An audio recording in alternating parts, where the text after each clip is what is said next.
Willkommen zurück zu Super Road Wars OG. Es geht weiter mit Kioske. Ja, letzten Folge haben wir bei Ryusei, wohlgemerkt, einiges erlebt und einiges ist losgetreten worden. Jetzt schauen wir mal, wie es hier weitergeht auf der anderen Seite der Welt, mehr oder weniger. Next Map.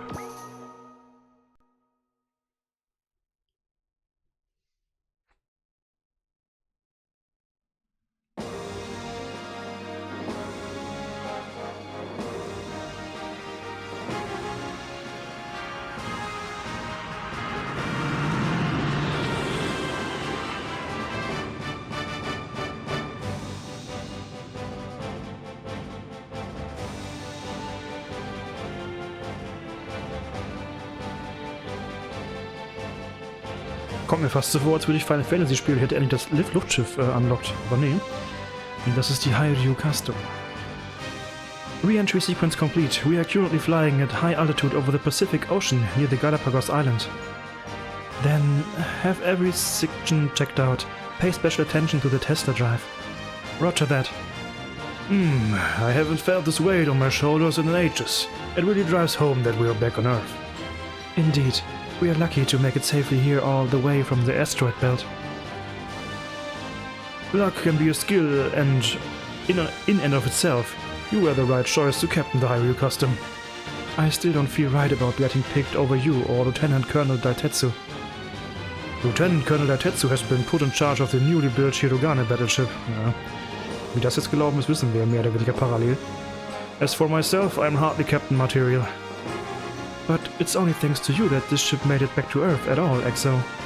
No, I can't take responsibility for that.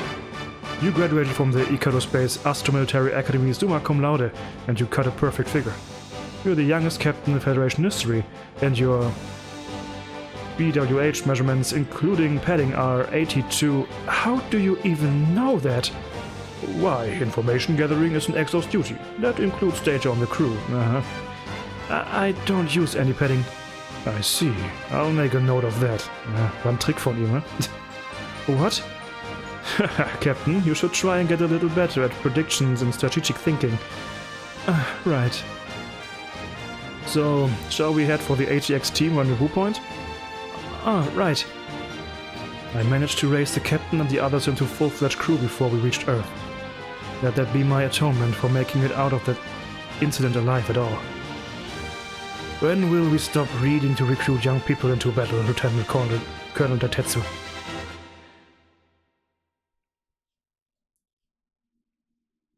Zurück in Nordamerika. My friend, the time has come. We will be taking action soon. I can't tell you what will come of it, but surely you can see, Sänger. Mankind needs a dramatic ordeal, for them to take the future into their own hands. I send this video mail to you with faith that you share the same sentiment. If you would endorse my father and Dr. Bayon Zoldak's actions, then join us. I will always have a door open for you. Elsam, is your group trying to... Auch ein Name, den wir natürlich kennen, aus dem Prolog. Daher ist uns diese mysteriöse Figur nicht ganz so mysteriös.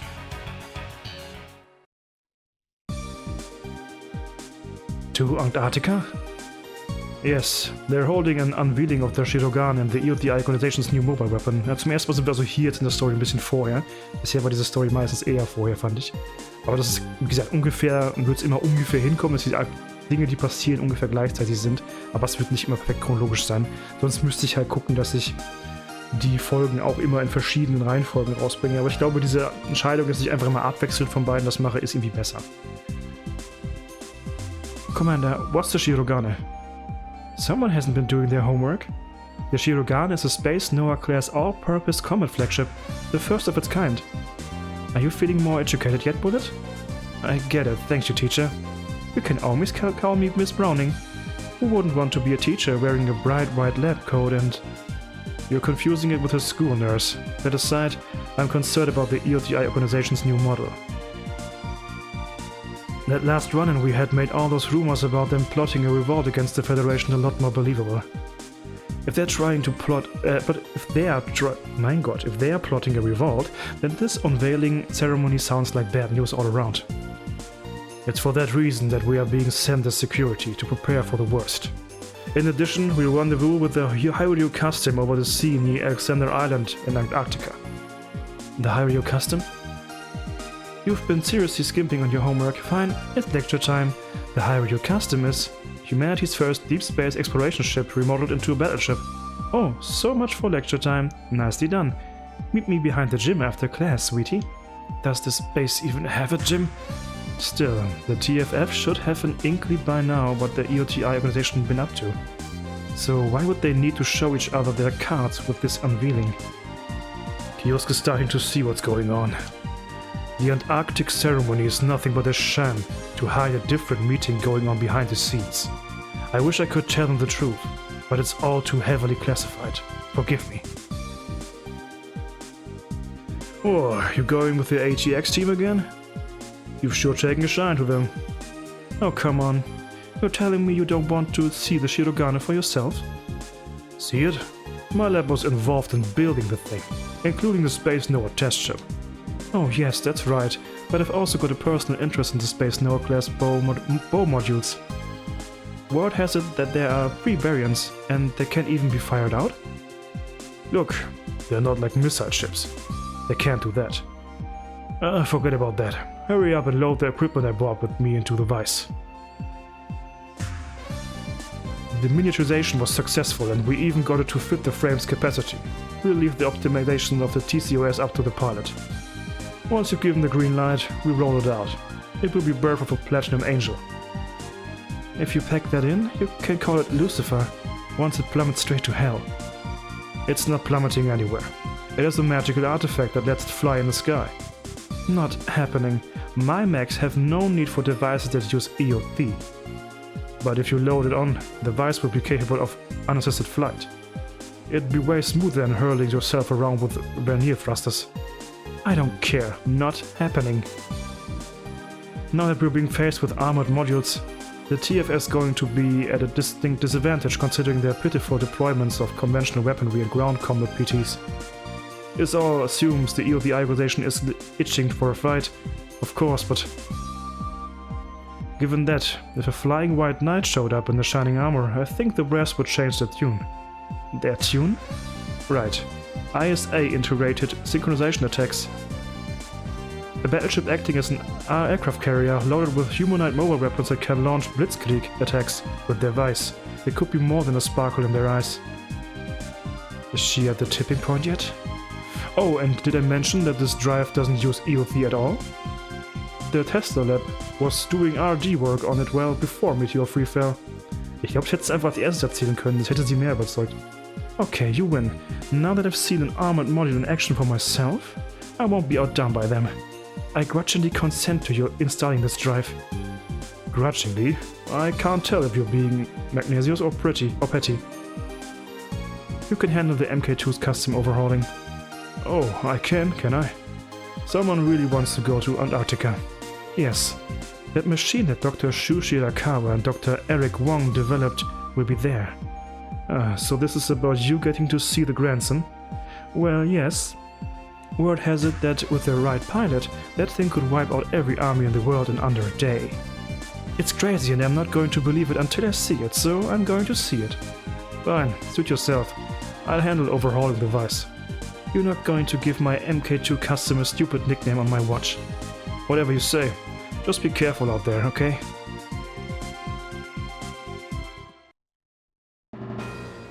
Episode 5, Soaring Dragon.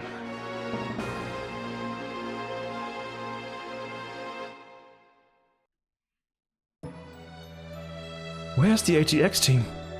2 minutes from contact. Right on schedule, thankfully. It's no fun staying out in the cold at my age. Oh, come on. You're not that old. Captain, there seems to be some sort of disturbance in Hangar 2. What? I'll bring up the feed. Whoa, Lieutenant! Would you cut it out? We don't have orders to launch. Shut up. It's called spot judgment. Who knows when hostiles might show up? And I'm not gonna let some repair crew grunt patronize me. Hey, I resent that. If I'd passed the aptitude test, I'd be... Excuse me? Huh? Uh-oh, it's the bridge hearing all of this. Oh, crud. Tch. I should have known it would be you two causing a disturbance. Hey, I'm more of a disturbee. Captain, there was a burst of electromagnetic waves from Code's land base. What? What's the situation? I couldn't say for sure, but it's highly likely that there was an explosion inside the base. Und ich glaube, in dem Punkt können wir uns auch sicher sein oder einig sein, dass es besser ist, diese Episode erst danach zu spielen, weil so hätten wir schon gewusst, was in der anderen Episode passiert mit der Explosion. Das hier spielt halt ein bisschen vorher und nachher, und deswegen macht das Sinn, das erst danach zu machen. Also bin ich immer noch sehr zufrieden mit der Reihenfolge. No, is this an attack? Multiple heat readings at 11 o'clock, range 3, they're closing in on us fast. What's their classification? It doesn't match any of our data.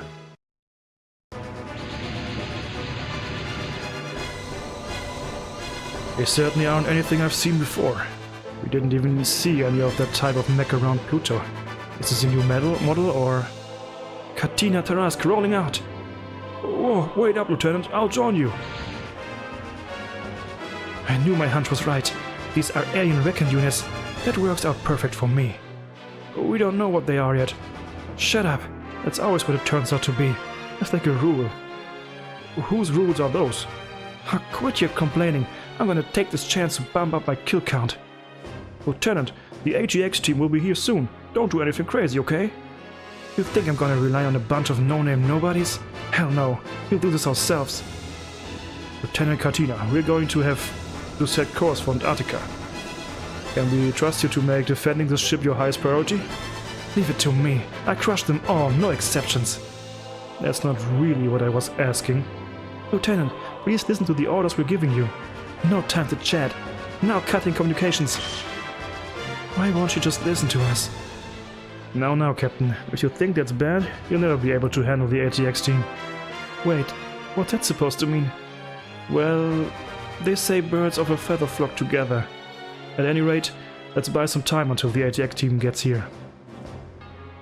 Okay, wir dürfen alle Gegner zerstören, wir dürfen die Hyrule Custom nicht verlieren, wir müssen alle Gegner möglichst innerhalb von 10, schön wär's, 4 Runden besiegen. Okay, wir haben bisher nur da Gegner. Ich meine aber hier schon wieder mit... Ja, hier sind auch noch Gegner, so viel dazu. Ich wollte gerade sagen, damit glänzen zu können, dass ich schon weiß, dass da mehr sind, aber da sind schon jetzt mehr. Wir haben jetzt zum ersten Mal selbst Jets, die wir auch kommandieren können. Die Messer kennen wir ja schon, ne? Die habe ich schon gelesen, glaube ich. Oder haben wir nur die alten? Die alten Jets von anderen vielleicht. Ich lese es lieber nochmal. The official aerial fighter of the Terra Federation Force. Its 2D thrust deflection nozzles and wide-spanning delta wings attached to the forewing makes it a multi-purpose fighter capable of both aerial combat and air-to-ground attacks. Ist ja recht kurzer Text, also was soll's, ne? Was auf jeden Fall neu ist die Hyrule Custom. An all-purpose combat flagship and overhauled version of the Hyrule, humanity's first deep space exploration vessel. Das haben wir ganz Anfang im Prolog gesehen, ne? Das hat dann der Tetsuya noch kommandiert, das Schiff, als sie zum ersten Mal auf Aliens gestoßen sind. It is also the first battleship to be outfitted with a Tesla drive. In NCE-179, it came under attack by a swarm of Arrogator mobile weapons in a sector of space beyond Pluto orbit and sustained heavy damage. It made its return to Icarus base in the asteroid belt after many casualties. It was heavily overhauled into the all-purpose combat flagship, the Hyrule Custom, based on ISA tactics. ISA stands for Integrated Synchronized Attack, a blitzkrieg style of warfare involving a mobile battleship serving as carrier for humanoid mobile weapons. The ship's bow is equipped with a hyper-gravity impact cannon that utilizes EOT, giving it power on par with the Hagane and the Kurogane. Its codename is Dragon 2. Die Hagane und die Kurogane kennen wir noch gar nicht, aber die werden wir auch noch kennenlernen. Keine Sorge. Gut. Ja, was haben wir denn hier an Piloten? Wir haben natürlich jetzt eine Lefine, eine Kommandantin hier auf dem Schiff, und Sean ist auch dabei als XO. Das heißt, die können auch beide Skills benutzen tatsächlich. Er hat Mercy und Bullseye. Mercy kennen wir noch nicht. Mercy ist, glaube ich, dass man jemanden nicht killt. If your skill stat is higher than the enemies, if the next attack would reduce him. Ja, also wenn unser Skill höher ist als der des Gegners, dann können wir dafür sorgen, dass der Gegner nicht drauf geht, sondern mit 10 AP am Leben bleibt. Das kann manchmal nützlich sein, tatsächlicherweise. Bullseye kennen wir natürlich. Das ist nichts Neues. Sie hat Vigor und Gain. Vigor ist eine Selbstheilung, wenn ich mich nicht irre. Restores the unit's HP by 30% of its Smash XP, ja. Und gains man noch doppelte Erfahrung aus dem nächsten Kampf. Und dann haben wir noch 2 andere neue Charaktere bekommen. Einmal Katina. Einer der etwas nervigeren Charaktere manchmal in diesem Spiel. Oder auch etwas schwierigeren Charakteren, ist mal so. Ich finde, es gibt noch einen anderen Charakter, der aus ganz anderen Gründen ein bisschen schwierig ist. Und beide haben für mich so einen ganz ähnlichen Status. Aber da werde ich erst drüber sprechen, wenn wir soweit sind. Was hat sie für Fähigkeiten? Bullseye und Veiler. Mit Bullseye macht sie einen garantierten Treffer, wissen wir schon. Veiler ist, glaube ich, erhöhter Schaden, ne? Ja, die nächste Attacke macht zweifachen Schaden. Sie ist der erste, der das kann. Und das ist kein schlechter Skill, manchmal auch sehr wichtig. Aber ja, ich bin kein riesen Fan von ihr, weil das sind ihre beiden Skills. Und sie hat halt nicht am Anfang sowas wie Fokus oder Persist oder irgendwas, womit sie am Leben bleiben kann. Das macht sie immer so ein bisschen schwierig zu nutzen für mich. So, du hast Bullseye und Wall. Wall ist mein zweiter Lieblingsskill. Ich habe ja schon mal gesagt, Fokus ist so ein bisschen mein erster Lieblingsskill. Wall ist mein zweiter Lieblingsskill. Der Wall-Skill von Russell hier, der reduziert den Schaden, den man bekommt, auf 1/4. Und zwar für eine ganze Runde. Das heißt, dein eigener Angriff plus alle Angriffe, die du vom Gegner in derselben Runde noch abbekommst, weil die Gegnerrunde zählt ja auch als Runde, als dieselbe Runde, werden auf 1/4 reduziert.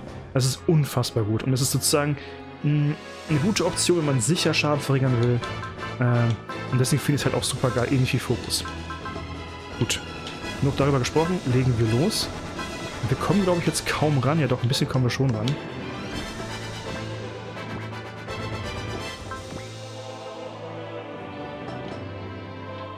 Ich schicke mal erstmal ihn rein, weil er Wall hat. Ich weiß jetzt nicht, wie die Hitchancen sind gegen diese Gegner. Deswegen gucken wir erstmal kurz. 100%, da brauche ich kein Bullseye benutzen, dann können wir uns dann sparen, ne? Sehr schön.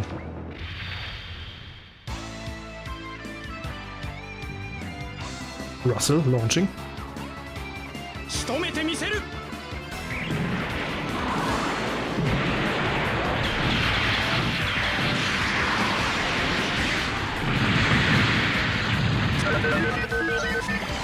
muss mir eben die Passivs angucken von allen, das habe ich gerade ein bisschen vergessen.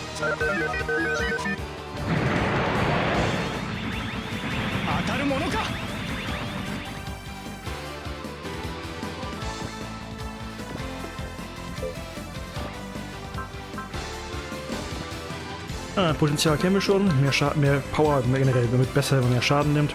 Er hat aber auch Support Attack und Support Defense und SP Up. SP Up ist einfach nur, SP Up heißt einfach nur ein bisschen mehr SP. Ein bisschen mehr Max SP. Aber Support Attack und Support Defense sind sehr interessant bei ihm, besonders Support Defense. Ich fand immer, dass Russell Bergmann sehr wichtig ist, um sie hier einigermaßen zu enablen. Ein sehr wichtiger, ja, Wingman für sie ist, weil er sie so ein bisschen schützen kann, dann Support Attack. Ja, Support Defense wohlgemerkt, nicht Support Attack. Sie hat Potential, Revenge und Attacker. Revenge und Attacker kennen wir noch nicht. Revenge Counterattacks deal 20% mehr Schaden. Ich weiß gar nicht, was mit Counterattacks hier gemeint ist. Ich nehme mal an, Counterattacks heißt in diesem Fall der Angriff, den du machst, nachdem du getroffen wurdest, der Gegenangriff danach, wenn der Gegner den Angriff initiiert hat. Damit ist wahrscheinlich nicht der spezielle Skill Counter gemeint, weil den hat sie ja gar nicht. Multiplies Attack bei 20%, wenn man 130 Willenskraft hat. Also sie würde noch mehr Power bekommen, wenn sie erstmal auf diese 130 Willen mindestens kommt. Also sie ist halt eine absolute Damage-Glaskanone, aber halt super gefährlich, ne? Man kann ja schnell abgeschossen werden dann. Ich kann mir auch vorstellen, dass manche vielleicht sie echt gut finden, gerade deswegen, aber ich bin nie so wirklich warm geworden damit, wie sie funktioniert. So, die können wir auf jeden Fall ausschalten. Wir könnten den noch als Gegenangriff ausschalten, ne? Das wäre eigentlich auch eine Option. Und da der mich gar nicht trifft, machen wir einfach mal lieber einen Schuss auf den hier.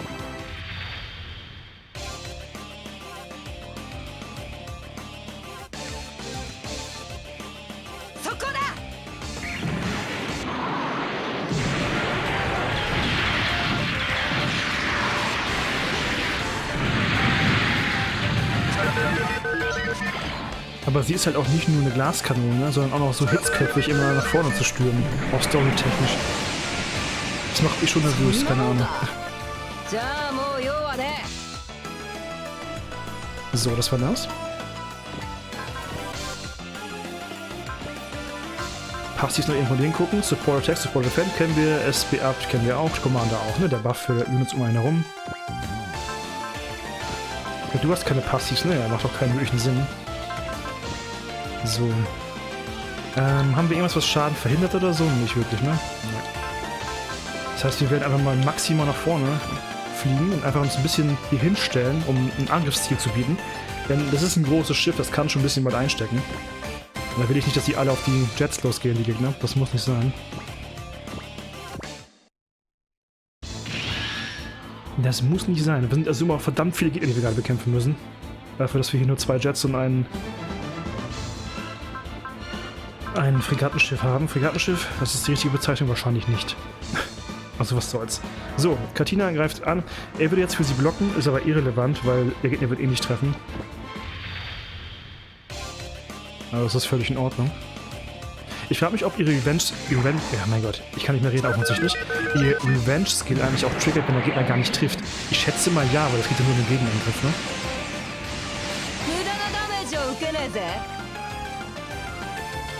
Nein, wenn das mal immer so wäre, Katina. Wenn das mal immer so wäre.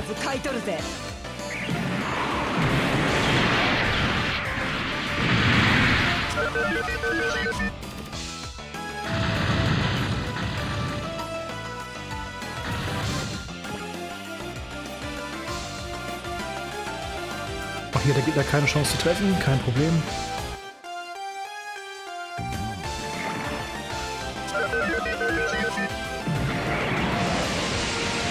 Wie gesagt, sie ist nicht nutzlos oder sowas, aber für mich ist sie halt sehr gefährlich. Eben weil sie wirklich nur Offensive ist. Pure Offensive.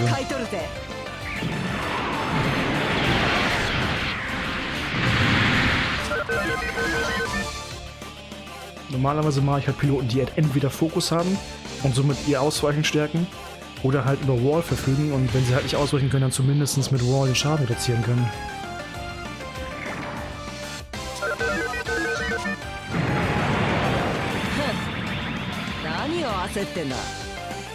Das Gute an Jets ist übrigens, dass ich mag die tatsächlich auch sehr gerne. Und wie schon mal gesagt, Jets haben halt wirklich gute Ausweichwerte. Also solange man nicht extrem starke Gegner hat, die gut treffen können oder sehr präzise sind, kann man damit echt lange kämpfen.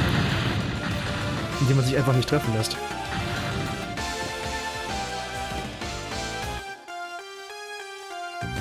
Da können wir doch zurückschießen, das ist kein Problem. Da können wir auch die Hyrule Custom zum ersten Mal im Kampfansatz sehen.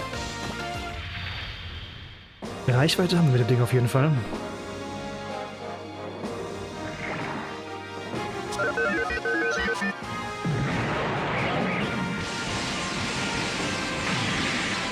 Mit unserem feinen Spaceship.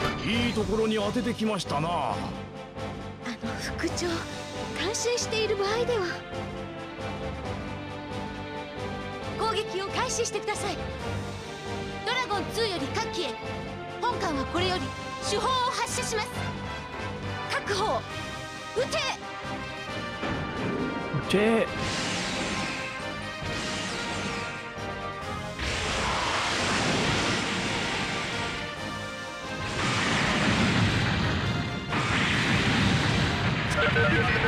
Ein schöner One-Hit. Aber aus den Geschützen noch kein Wunder.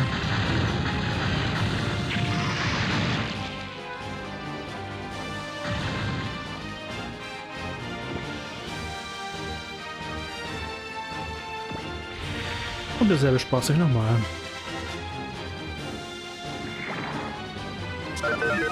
Vielleicht nehme ich hier jetzt noch mal 2, 3 Animationen gleich raus oder cutte sie, weil jetzt sehen wir, glaube ich, mehrfach, wie sie immer nur auf dieses Schiff losgehen. Solange wir also dieselbe Waffe zurückfeuern, haben wir es, glaube ich, erstmal als ausreichend gesehen. Es wird wahrscheinlich weiterhin die meisten Animationen zeigen, aber wenn sich dieselbe Animation hintereinander unfassbar häufig wiederholt, aufgrund der Umstände, dann werde ich sie wahrscheinlich kürzen. Schade, dass er überlebt hat, aber gut, nicht schlimm. Das zum Beispiel müssen wir nicht nochmal sehen jetzt. Ich könnte das auch von vornherein wegmachen, aber das mache ich, wie gesagt, sicherheitshalber nicht, weil dann vergesse ich es nachher wieder einzustellen. Jetzt eben kurz hier die Taste zu drücken, ist auch in Ordnung. Aber hier kann auch die Hyrule Custom direkt mal glänzen. In der Abwehr gegen diese seltsamen Maschinen.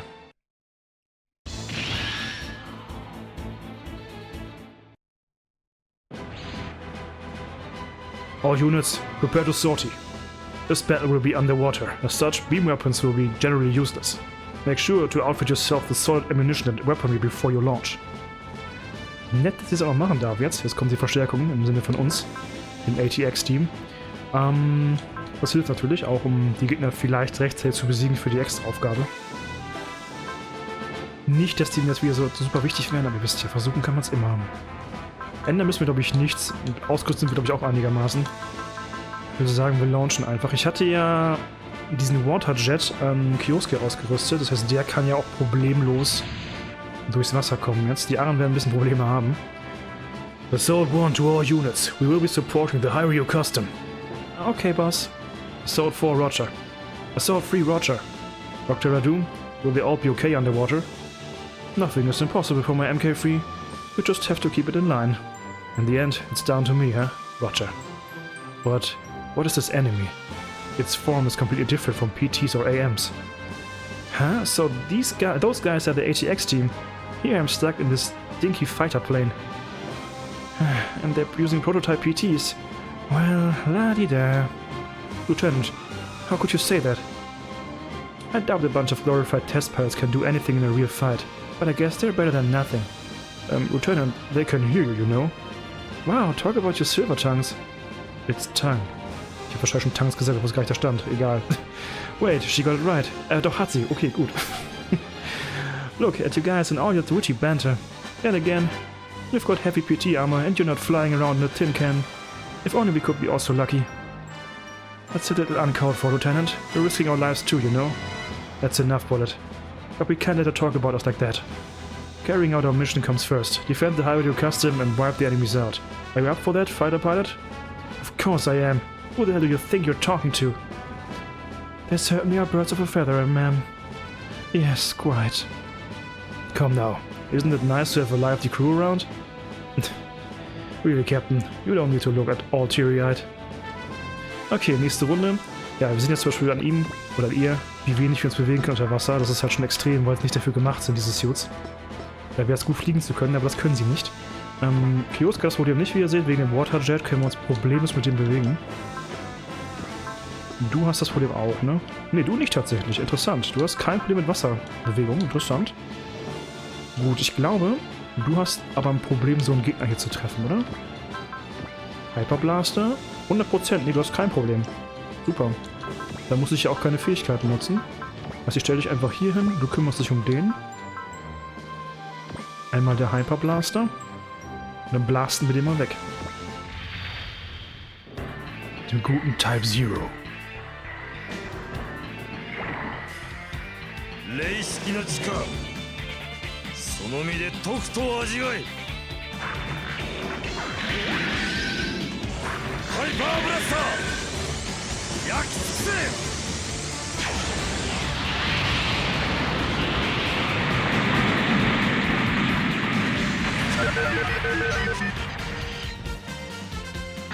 Die arme AI denkt sich auch so, warum ich? Warum ich? Warum musste ich den Hyperblaster abbekommen? Okay. Was ist jetzt los? Noch ein Alarm? We have gravity quake readings. Enemy units will teleport to the center of this airspace in 30 seconds. All units, exercise caution. Okay, wir kriegen noch mehr Gegner. Na super. Das Ding darf ich auch bewegen, das ist ja nett. Sogar du könntest es trusten und cheeren vor allen Dingen. Mit Cheer könnte ich ein bisschen, also einen Gain-Effekt auf andere bringen, dass sie auch mehr Erfahrung bekommen. Excel brauche ich das nicht gerade gar nicht, ne? Ich komme auch nicht weit genug.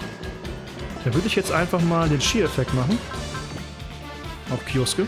Dann bekommt er nämlich gleich mehr Erfahrung, wenn er jemanden killt. Ein Doppelte, um genau zu sein. Und wir können endlich mal den Revolver-Stack benutzen. Bisher haben wir die Signature Weapon da gar nicht benutzt vor dem Ding. Wird mal Zeit.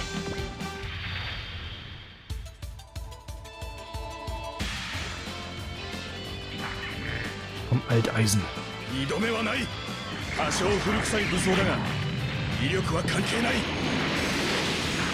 どんな装甲でも打ち貫くのみ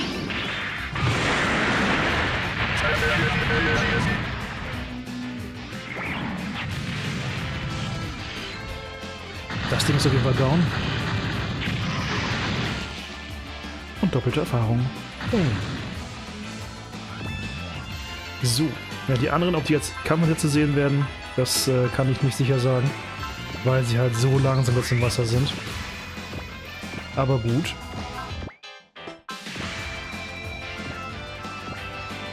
Achso, du bleibst ja bitte wenigstens in der Nähe hier.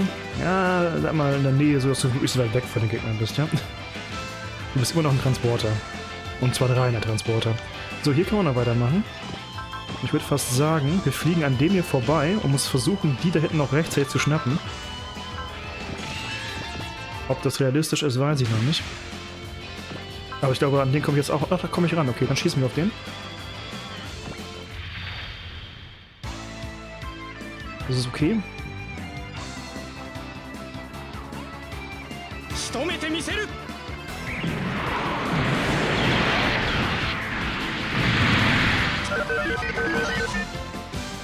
Final Crit vom Russell.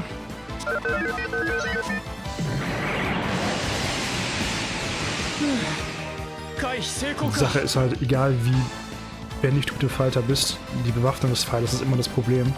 Da ist so ein bisschen der Punkt, wo PT-Units und Super Robots sowieso natürlich eher brillieren, weil sie natürlich viel mehr Power haben. Was Feuerkraft anbelangt, viel mehr Optionen. Okay, den könnten wir killen, aber wenn wir an niemand anderen rankommen, wir kommen an andere ran. Deswegen machen wir lieber andere platt. Weil der wird wahrscheinlich vielleicht durch den Gegenangriff sowieso sterben. Der würde zwar auch durch den Gegenangriff sterben, aber killen wir den trotzdem erstmal. Mit ihrem Veiler-Skill könnte ich einen von denen auch one-shotten. Skippen wir jetzt mal, wir haben ja schon 20 Raketen gesehen, die in diese Gerätschaften reinfliegen. Okay. Du vor mir warst fast down, das weiß ich noch. Warte mal, Gain für ein bisschen mehr Erfahrung. Und du machst bitte ein Bullseye schon mal, dass wir garantiert treffen. So, wir haben nämlich noch die AA Machine Gun. Ah, Mist. Ja, Moment. Ich will nämlich ihn hier treffen, weil er fast tot ist. Wir sind sicher, die AA Machine Gun reicht da. Dann sehen wir die auch mal und können die auch mal einsetzen und machen damit auch ein bisschen mehr Erfahrung.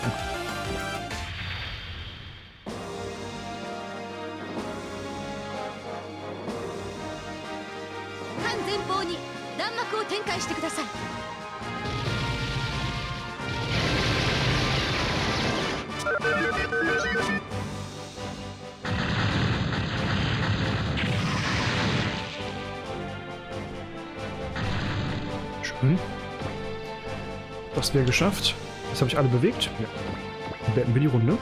2 Runden haben wir noch mal zu killen. Ich würde sagen, das sieht ganz gut aus. Das hängt von den beiden ja am meisten ab, würde ich sagen. Aber es kommt noch irgendwas dazu, hieß es gerade, ne? Das dürfen wir auch nicht vergessen.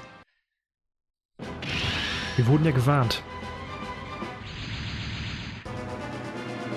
Ah, that's a lot of enemies. If you're getting cold feet, get out your mech. Say what? I'll pilot instead. You're crazy. Is this the beginning of all-out war with them? Is this the start of your dramatic ordeal? How are we supposed to make it to the Antarctic ceremony like this? Naja, die ist eh schon durch. Explosion habt ihr auch schon gemessen, also so viel dazu. Something tells me that ceremony is already... Ja, die ist schon vorbei. Ein Blutbad geendet, leider. An object is approaching combat airspace at high speed. Goodness gracious, we are sure getting a lot of customers today. Aber das ist wieder die Maschine, die wir eben beim letzten Mal schon gesehen haben. In the USA story. What is that? A flying humanoid type. Wow, that machine looks like it would hurt if you pricked yourself on it. Dr. Radoom, whose machine is that? That's an outsider. Who is it? It doesn't seem to be enemy reinforcement at least. Where are we? Looks like someplace cold. I can see some ice floes over that way. Could be we're at the North Pole? Not quite. Masaki, that ship has open communications with us. This is Antarctica, specifically the waters near Alexander Island. Would you mind telling us who you are and what your affiliation is? I would also like to hear about your machine, if I could. What do you care anyway? As you can see, we're in the middle of a battle here. Depending on how this pans out, we may be forced to open fire on you. Sorry, but I don't have time for you guys. Masaki, look out those spiky things. They're aiming for the Cybuster? At the very least, he doesn't seem to be an arrogator. Hey, old guy, what's the big idea, huh? Please wait, those machines don't belong to us. Then what are they? I could tell you that if you answered my questions. Hell no. Masaki, what are you gonna do? If people learn who we are right now, it's gonna be a huge pain. Let's just fight our way out here and get back to chasing that bastard shoe. Okay, Masaki darf auch nicht besiegt werden jetzt. Aber an den Rundenziel hat sich nichts geändert. Wir müssen immer nur einhalten. Hier können wir dann nicht kontern, wir werden aber trotzdem nicht getroffen, also brauchen wir auch nicht ausweichen. Also nicht extra Evade anzugeben, wir werden natürlich ausweichen. Wäre natürlich doof, sonst.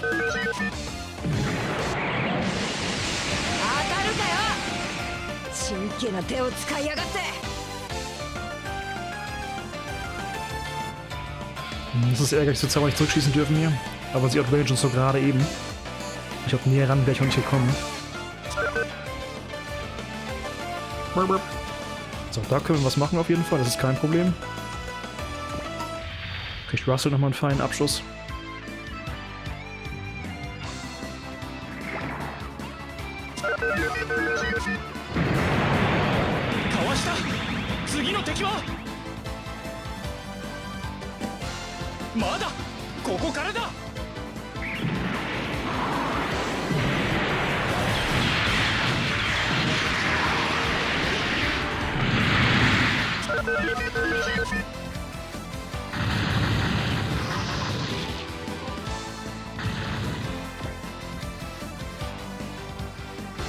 Und jetzt von da aus können wir unseren Revolver Stack benutzen. Also gar kein Problem.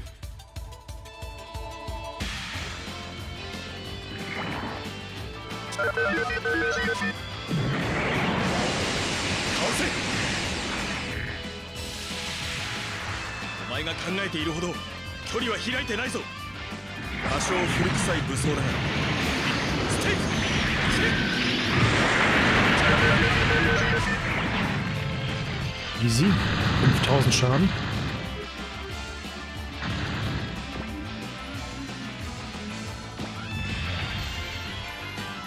Der Revolver Stack ist so eine typische Waffe, die man sehr häufig verwendet, weil sie einfach unfassbar gut ist. Und tatsächlich, selbst obwohl es eine Nahkampfwaffe ist, man eine gewisse Range damit hat aufgrund seiner Mobilität. Daher eine schöne Waffe, um da auch Geld rein zu investieren, und wir können auch Waffen verstärken, nicht nur Mobilität und Panzerung und so weiter. Also Revolver Stack zu verstärken wäre schon sinnvoll. Wenn ich mich nicht irre. Ich meine, das war hier möglich. Anti-Ship-Messer. Das haben wir noch nicht gesehen. Perfekt. Neue Waffe.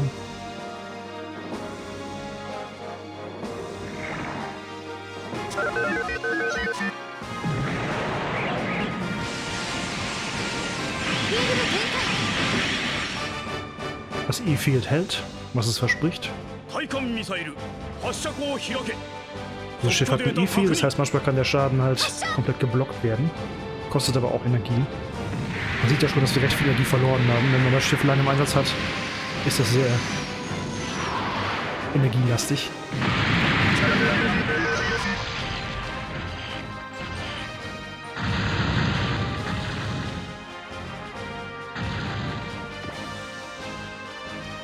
Na komm mal ran, uns ist es schon okay. Ah, da wir es eben schon gesehen haben, skippe ich dieses Mal.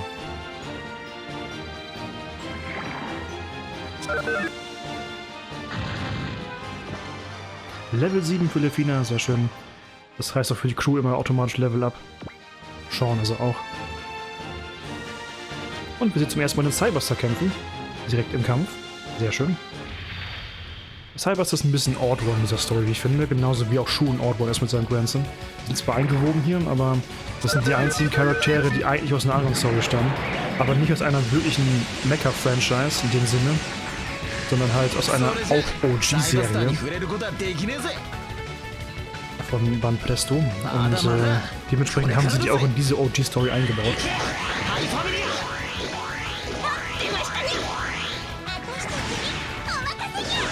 Deswegen könnte man Masaki natürlich auch von anderen Orten kennen oder anderen Franchises oder beziehungsweise Crossovers.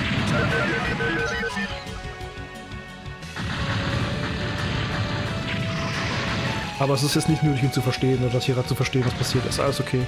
Er hat ja schon ganz klar gesagt, es wäre besser, wenn das gerade keiner weiß, was es mit ihm auf sich hat.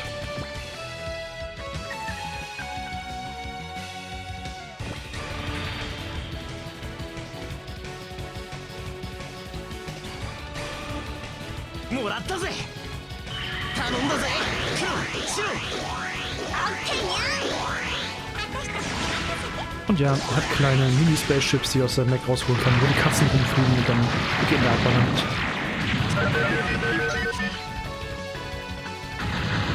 Und das ist sogar eine recht häufig verwendete Waffe von ihm. Weil das so ziemlich seine beste Range-Weapon ist.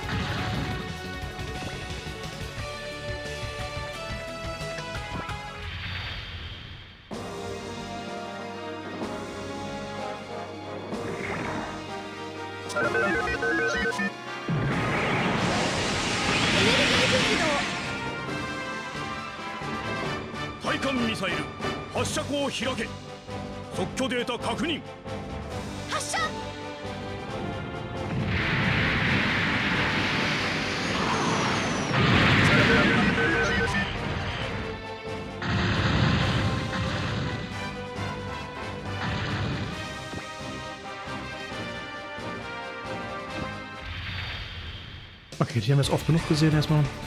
Das gebe ich mal wieder.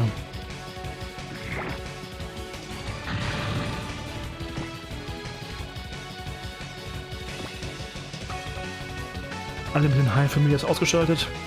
Das ist im Grunde den Mech selber gar nicht benutzt, wenn die kleinen Spaceships aus ihm rauskommen.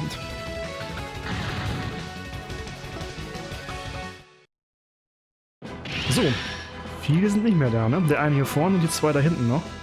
Und ja, ich hatte schon noch immer im Kopf, dass ich die beiden recht früh hinschicken muss, um eine realistische Chance zu haben, die rechtzeitig zu erledigen. Ob ich das schaffen werde, weiß ich jetzt zwar noch nicht, aber ich versuche es natürlich wie immer. Ich könnte jetzt joinen lassen. Zu diesem Zeitpunkt wäre das aber gar nicht so klug. Wie viel Zeit haben wir denn noch? Ja, locker. Okay, 4 Runden, das schaffen wir locker. Du machst mal bitte Wähler. Und erledigst direkt einen von denen. Weil ich gehe davon aus, dass Wähler ein One-Shot ist gegen die. Mit Wähler. Ich hoffe es zumindest. Das ist doppelter Schaden, ne? Das sollte reichen. Dann zeig, was du kannst, Katina. Altes One-Trick-Pony.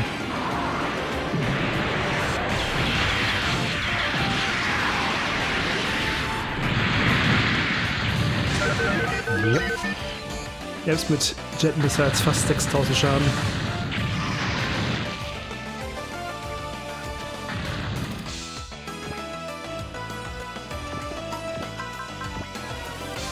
So, das hier wiederum wird jetzt wahrscheinlich nicht ausreichen.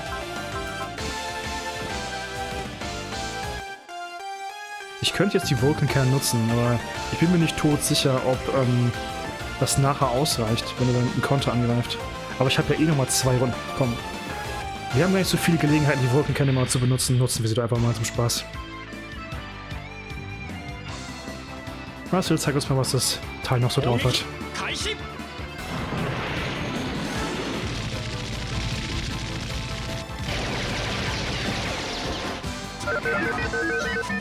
Nicht der Wahnsinn. Das ist eher so die letzte Waffe, die benutzt, wenn man keine Raketen mehr hat.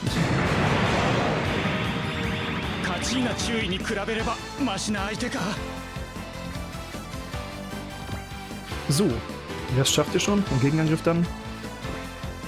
Und jetzt gucken wir uns erstmal die neue Maschine an, ne? Den Cybuster. Ne, das nicht, das hier. A mech developed in the Holy Kingdom of Langren, in the subterranean realm of Lagias. Das ist alles sehr verwirrend, aber im Grunde steht es da so, wie es ist. Es gibt im Grunde ein Reich, was innerhalb der Erde ist. Also so ein bisschen das Hollow Earth Prinzip, wer das schon mal von gehört hat. Aber das ist jetzt wirklich nicht so wichtig, denkt ja nicht so viel drüber nach. It has been given the blessing of Sithis, Spirit of the Wind, giving it the title Elemental Lord of Wind. Its main power source is a full canary type perpetual motion machine. It requires the Herald pilot's prana for a greater power conversion rate. Prana ist so eine Art Life Force, also Art Lebensenergie. The terms prana is more or less interchangeable with chi or aura, something supplied by the controller. For this reason, an elemental lord's power is heavily influenced by the aptitude of its herald. The mech is very airtight, enabling it to function underwater and in space environments. It has an internal self-circulating system, which maintains the controller's... Nein, das wollte ich doch gar nicht. Moment.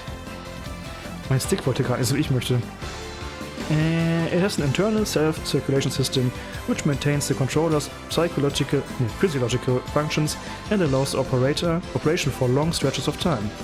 It also uses Aether, energy with no mass, which remains stationary relative to absolute coordinates, as a magical medium for propulsion.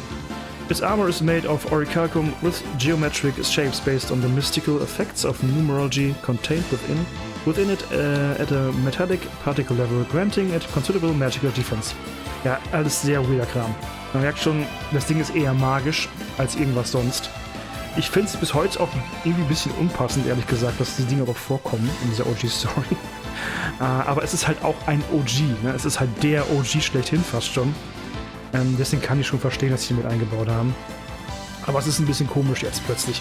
Deswegen sage ich auch das meiste davon nicht so ernst im Aktuell. Its main computer is a Laplace demon type, which calculates the law of causality to predict various events. This functionality is heavily reliant upon the magic power of the Herald, though. Furthermore, Cyberster is not its true name. It is a protective name granted to stave off magical attacks. Ja, es ist alles recht magical. Das Ding kann sich auch transformieren in einen Cybird. Eine andere Version nochmal. Cyberstars Cruise Mode. Its form is in homage to Dishnas, divine bird of the Holy Kingdom of Langaram. The transformation voice command is Cyberstar change to Cybird. Ja, und dann hat man ein bisschen andere Waffen, beziehungsweise weniger Waffen tatsächlich sogar. Aber es ist zum Fliegen von A nach B ziemlich praktisch, wenn man dann weiterkommt, wie man sieht. Aber da sehe ich halt keinen Grund für. Ganz ehrlich, er hat schon genug gemacht in diesem Kampf. Ich hätte jetzt kein Problem, die restliche Erfahrung dann doch lieber dem Schiff hier vorne zu geben. Hat sie nochmal Gain? Sie hat nochmal Gain, super. Dann nutzen wir auch nochmal Gain. Die können wir eh noch nicht nutzen. Können wir nicht mehr nutzen, weil die Energie leer ist. Das ist aber okay. Wir haben auch die Homing-Missiles noch nicht benutzt, also will ich die vielleicht erstmal anwenden. Ja, selbst wenn die jetzt nicht killen sollten, wir werden nicht jetzt gekillt, da bin ich mir sicher. Ich kann natürlich sicherheitshalber... Ich mach mal eben, weil ich noch habe, Vigor. So. Wenn wir ihn jetzt nicht killen, ist natürlich auch so ein bisschen verschwendet, dass ich diese Fähigkeit benutzt habe. Ich mache jetzt mal nicht die Homing-Missile, sondern ich mache nochmal die Multi-Beam-Cannon. Weil wenn ich jetzt nicht kille, ist der Game verschwendet, das wäre doof. Also, das wäre wirklich Blödsinn. Wenn ich noch ein bisschen mehr Erfahrung bekommen kann. Ich kriege nämlich auch doppelte Erfahrung, wenn ich ihn nicht kille, aber ein einfacher Angriff bringt nicht viel Erfahrung.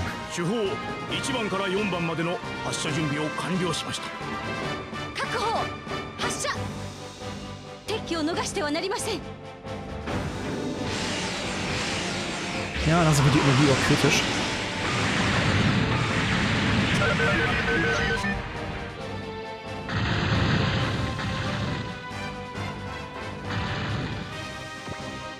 So. Ihr schafft, glaube ich, eh nichts mehr. Du könntest rein theoretisch da, glaube ich, nach hinten hinkommen, dank Axel, ja. Ich schicke dich mal sicherheitshalber in die Richtung. Aber ich glaube, das ist Blödsinn. Wir beenden jetzt die Runde. Und da wird er wahrscheinlich durch den Count jetzt eh drauf gehen. Ich schätze, meine Homing-Missile reicht jetzt vielleicht auch aus. Mit viel haben sie ja nie überlebt, oder? Ja, mal gucken. Erst wenn Russell den Kill nicht bekommt, machen wir die nächste Runde platt. Ja, man merkt schon, es ist eine längere Folge, ne? Im Vergleich zu den meisten Folgen, die wir davor hatten. Aber ich sagte ja auch schon am Anfang des LPs, dadurch, dass wir immer eine ganze Episode des Spiels nehmen, pro Folge, werden manche Folgen relativ kurz und manche werden halt verhältnismäßig lang werden. Aber ich würde gerne, wie gesagt, es immer so halten, dass wir halt eine komplette Episode machen pro Folge. Finde ich dann auch für die Übersicht ganz nett. Er hat es überlebt. Ist aber okay. Jetzt ist die letzte Runde, wo wir es schaffen müssen, aber wir haben es ja wohl schon fast geschafft. So, wem von euch beiden gibt jetzt die Erfahrung? Ihr seid beide Level 5, ne? Ich finde Russell echt anwendbarer mit seinem Wall, also gebe ich mal Katina die Erfahrung. Ich könnte die auch joinen lassen, dann ist es, glaube ich, ein bisschen geteilt, oder? Stimmt, ich könnte euch jetzt am Ende mal joinen lassen. Warum eigentlich nicht? Ich könnte auch Sync jetzt mal machen. Ich habe auch nie Twin Command benutzt, ne? Was macht Sync denn? Both pilots in the unit have their stats matched to the highest between the two of one turn. Das ist ja interessant. Okay, also die kriegen beide, die kriegen jetzt zusammen die Stats, die am höchsten sind zwischen den beiden, ne? Also wenn der eine mehr Angriff hat, haben beide denselben Angriff. Machen wir das einfach mal. Was soll's. So, du greifst dann auch an mit der Homing Missile. Okay, ich glaube, der Hauptklug kriegt jetzt den Haupterfahrungspunkt. Oder ich weiß gar nicht, wie es mit Erfahrung jetzt ist, ehrlich gesagt, aber was soll's, komm. Zeigt ein bisschen Teamwork. Zum Abschluss.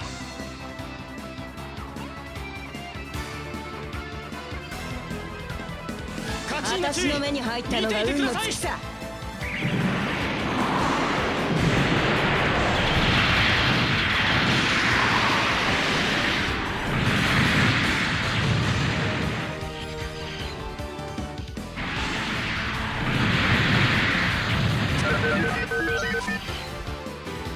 And down it goes.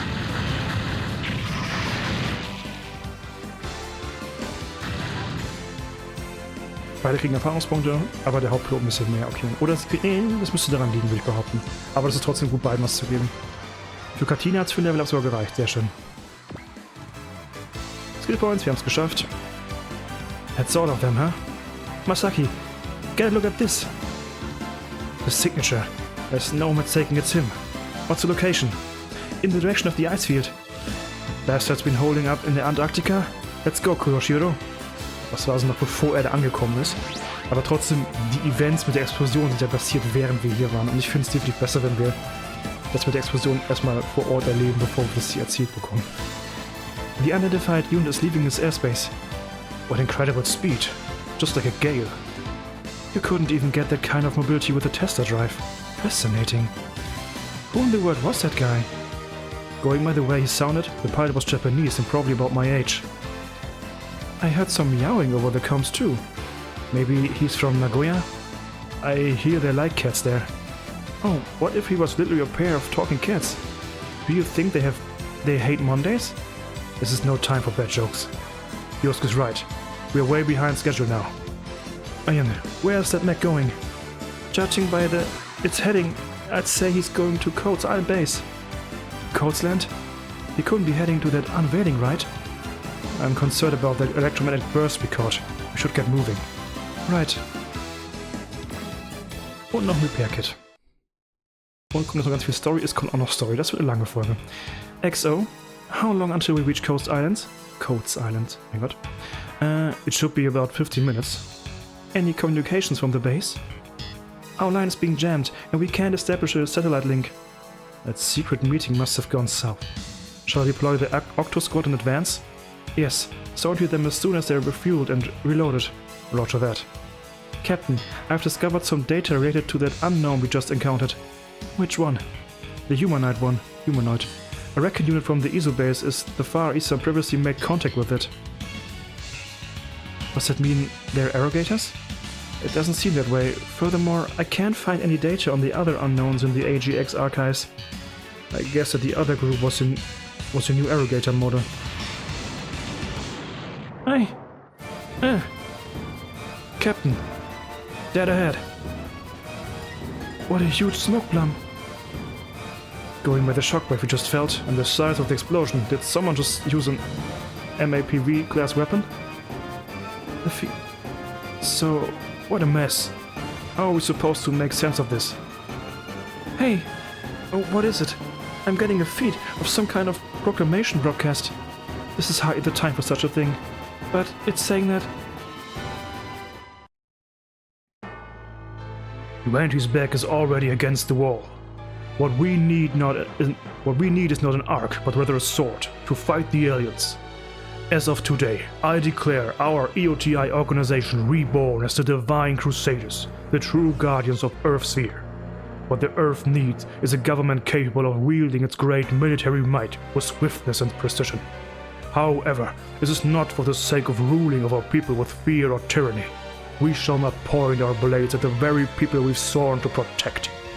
To those who understand the purpose of the Divine Crusader and wish for humanity and the Earth's sphere to survive, let your silence be your assent. If you disagree, then let your power be your voice. Stand up and face the DC if you dare. The Divine Crusaders. DC for short, huh? Hey, at least it's a shorter acronym than EOTI organization. But that speech, it was pretty dangerous talk, I'd say. Yes, and to top it all off, Dr. Byron picked a dramatic way to reveal the existence of aliens. The Divine Crusaders have solid proof, Meteor 3. The Federation government won't be able to whitewash this one. Na, ist auch noch relevant, ne? Die allgemeine Öffentlichkeit wusste ja noch nicht mal was von Aliens. That's true. Now, a great deal of people are aware of the threat of arrogators posed to the Earth. Yeah, even with how easy it is to edit video footage these days. So, Bayern has declared war. I wonder if that flying humanoid type we ran into was a pawn of his. I guess he's been raring to go for a while now. Man, this sucks. Well, at least it looks like we'll be getting plenty to do. So, you're saying an ordeal to ensure the continued existence of humanity has begun. And Elzam, you, or rather, the United Colony Corps. Captain, I have a certain code's land base's status. How is it? Close to 70% of the facilities have been destroyed, and the Shirogane has taken critical damage. The EOTI organization's new machine, the grandson, is unaccounted for. Wait, was it the grandson that put on that fireworks show? Safe bet. Dr. Bain Zoldak, does he mean to take on the entire Federation military and win? Does he think it's possible? Oh, absolutely. He's not the kind of guy who acts rashly. That man is a researcher, but he's got qualities that no researcher should have. That's why people call him a genius. Das Prover Resupply Module. Neue Sachen auf jeden Fall, die gar nicht mehr so interessant sind. Die sollten wir uns aber erst am nächsten Mal angucken, damit die Folge nicht allzu lang wird. Ich hoffe, ich denke daran. Ich danke fürs Zusehen. Bis zum nächsten Mal. Bye bye.